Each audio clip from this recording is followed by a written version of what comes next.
Donald ট্রাম্পের এক সইয়ে নতুন করে লেখা হলো যুক্তরাষ্ট্রের ২৫০ বছরের ইতিহাস।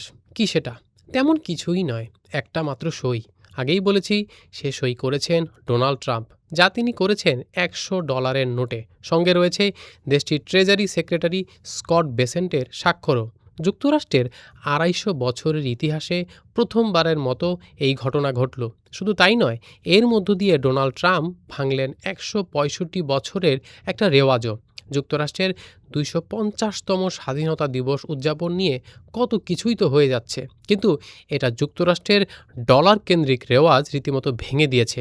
যুক্তরাষ্ট্রের ইতিহাসে আগে $১০০ নোটে কোনো প্রেসিডেন্টের সই থাকতো না।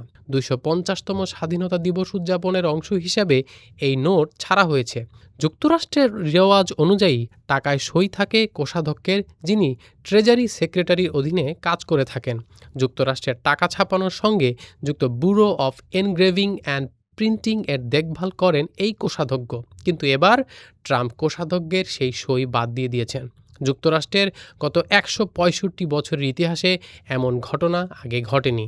বিষয়টি অবশ্য আগে থেকেই জানা ছিল। দেশটির অর্থ মন্ত্রণালয় বহু আগেই ঘোষণা দিয়েছিল যে প্রথমবারের মতো এবার একজন সিটিং প্রেসিডেন্ট টাকায় সই করে দেবেন। গত শুক্রবার ডোনাল্ড ট্রাম্প নিজেই সেই নোটের ছবি প্রকাশও করেছেন। এই নিয়ে আপত্তি উঠলে সেখান থেকে উঠতে পারত সেই মন্ত্রণালয়ের দায়িত্বে থাকা স্কট বেসেন্ট। আপত্তি তুলবেনই বা কেন? তার চোখে এই সইয়ের বর্তমান প্রেসিডেন্ট ট্রাম্পই নাকি একমাত্র যোগ্য ব্যক্তি। কারণ বেসেন্টের মতে কারণ আর কিছুই নয়, মহান দেশ হিসেবে যুক্তরাষ্ট্র যাবতীয় অর্জন এবং বর্তমান প্রেসিডেন্ট ডোনাল্ড ট্রাম্পের ঐতিহাসিক অবদান। তাই এই ঐতিহাসিক $১০০ নোটে ট্রাম্পের সই থাকাটাই নাকি সমীচীন। অবশ্য এ নিয়ে খুব একটা অবাক হওয়ার কিছু নেইও। এমন কাণ্ড ট্রাম্প আগেও করেছেন। যুক্তরাষ্ট্রের বিভিন্ন রাষ্ট্রীয় নথি ও নিদর্শনে নিজের নাম বা ছবি যুক্ত করাটা তার এক ধরনের অভ্যাস বলা চলে।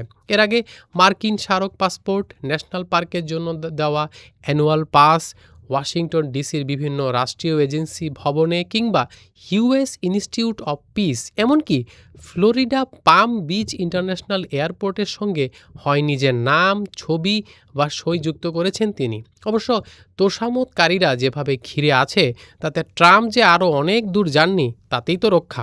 কারণ অনেক কংগ্রেস সদস্যদের অনেকে এমন প্রস্তাবও দিয়েছেন যে ২৫০তম স্বাধীনতা দিবস উদযাপনকে কেন্দ্র করে ট্রাম্পের ছবি সম্বলিত নোট বাজারে ছাড়াই নাকি ভালো ছিল। সে যাক, ডোনাল্ড ট্রাম্প যা ভালো মনে করেছেন তাই করেছেন, কে আর আটকাবে তাকে?